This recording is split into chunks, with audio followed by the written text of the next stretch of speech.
Ako nga po pala si Mark Padrequela, BIS IT E31 at ito ang aking space para sa aming discrete math subject. So, based dun sa aking K-map na nabuo, ang napili kong name is Prad. Ang Prad na yun ay may 4 na letters na binubuo na F, R, A, D. At ito ang gagamitin ko sa aking breadboard at i-connect sa 7 segment para makabuo ako ng letters name. Based po dun sa sinolve ko na K-map, nakakuha ako ng logic gates na NOT gate na gagamitin ko para sa aking XA, since yung output ng aking XF is same din dun sa XA, i-jumper ko siya mamaya. Then ang pangalawa naman na logic gate na nabuo ko is yung AND gate na gagamitin ko for XD. So unahin po natin si XA. Si XA i-connect ko sa letter B, then i-connect kong after nun, i-connect ko siya sa input ng NOT gate. Then, yung magiging output naman niya, i-connect ko doon sa letter A sa aking 7 segments na XA.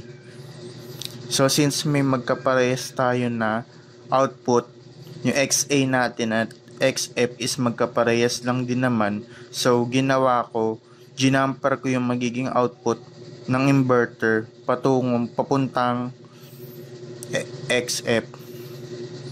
Then after naman po nun, based dun sa aking K-map, yung XB ko is idadirect ko lang sa input A na pupunta doon sa XB ng aking 7 segment.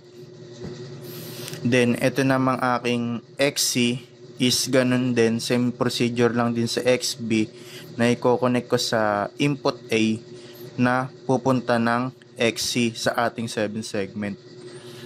Then, yung pang-apat naman na step, kukonek ko yung input A doon sa AND gate, input ng AND gate.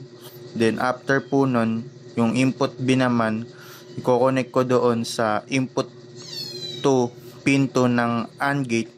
Then, yung pin 3 niya na magsisilbing aking output sa AND gate, i-connect ko naman doon sa 7 segment sa XD. Then, since ang nasolve ko sa K-map is puro 1, yung ating XE is rekta, positive na, kasi since 4 naman siya na nag-1, automatic, irerekta siya sa positive. Then, ganun din sa aking XG na lahat ay positive, i-connect ko na lang din directly yung positive patong XG. Dito sa ating truth table, ang color brown na cable nito, ito yung gagawin nating input A. Tapos ito namang white cable na to, ito yung gagawin natin for input B.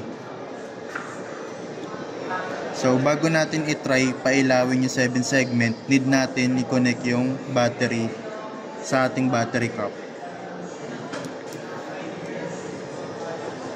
Then, since ito si input A, dun sa ating K-map, kapag nilagay daw natin si input A sa 0, then sa itong input B naman sa 0 din, makaka-receive tayo ng output na letter F. Tapos, after naman nun, ilalagay naman natin siya sa 0, 1. So, ito si input A nasa 0, then ito naman si input B nasa 1. Dapat, ang magiging output ay letter R. Sa pangatlong step naman, susunod natin is si 1, 0. So, itong input A natin, ilalagay natin sa positive. Then, yung input B naman natin, ilalagay natin sa negative, para mabuo yung letter A sa 7 segment. Then yung pinaka last step is i-connect natin yung input A tsaka input B both positive para makuha natin yung letter D na output. So since positive na ito, ililipat lang natin tong input B na to sa positive. Okay na.